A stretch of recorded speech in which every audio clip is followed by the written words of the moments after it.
In this video you will learn how to install SolarEdge's 3-phase inverter up to 40 kilowatts. Before installing the inverter, let's identify the inverter interfaces located at the bottom of the inverter. On-off P switch. Communication gland 1. LED indicators. Communication gland 2. The AC grid gland. PE gland. And last, the MC4 connectors. Allow proper heat dissipation and ensure minimum clearance areas between the inverter and other objects. Make sure to not block airflow behind the DC safety unit. Next, position the mounting bracket against the wall and mark the drilling hole locations. Drill the holes and mount the bracket. Make sure to use at least 2 bracket holes. Verify that the bracket is firmly attached to the mounting surface. Now hang the inverter on the bracket. Mark the location of the bracket screw and remove the inverter. Then, drill the hole, hang the inverter back and fasten the bracket screw. Then, insert and fasten the 2 supplied screws through the outer heat sink fin on both sides of the inverter. Remove the front cover.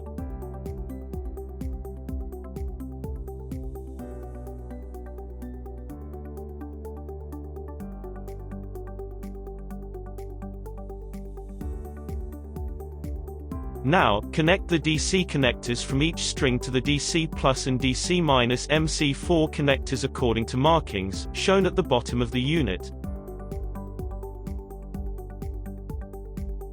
We move on to connecting RS485 communication. Remove the seal from the left opening in the communication gland and insert the cable through the opening. Use a 4 or 6 wire twisted pair cable and insert it cable through the opening. Pull out the RS485 terminal block and connect the cable wires to the B, A and G terminals.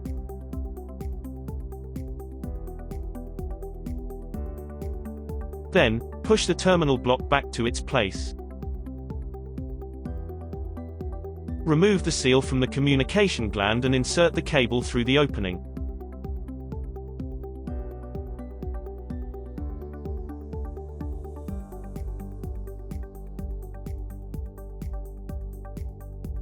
Connect Ethernet with a shielded Ethernet Cat5 cable to the RJ45 plug on the communication board and then connect the other side of the Ethernet cable to the Ethernet router.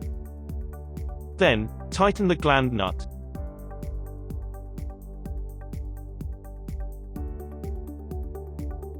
In order to connect our leader inverter to a string of follower inverters, you will need to connect the other end of the RS485 cable to the next inverter and continue chaining the inverters until the last one.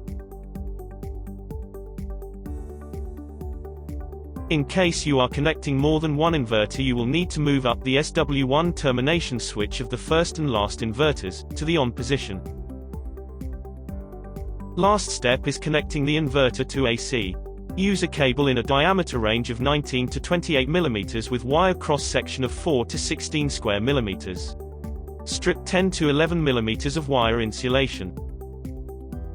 If stranded wire is used, use ferrule at your discretion. For easy installation, please note that the distance between the AC gland and the PE terminal block in the DC safety unit is 120 mm, and the distance between the AC gland and the AC terminal blocks in the inverter is 365 mm. Open the gland and insert the cable.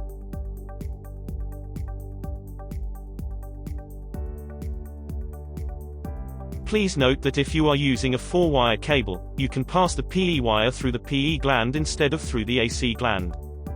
Once the wires are passed through the AC gland, make sure to firmly close it. Then, connect protective ground to the P terminal. Connect the AC wires to the neutral, line 1, line 2 and line 3 terminals.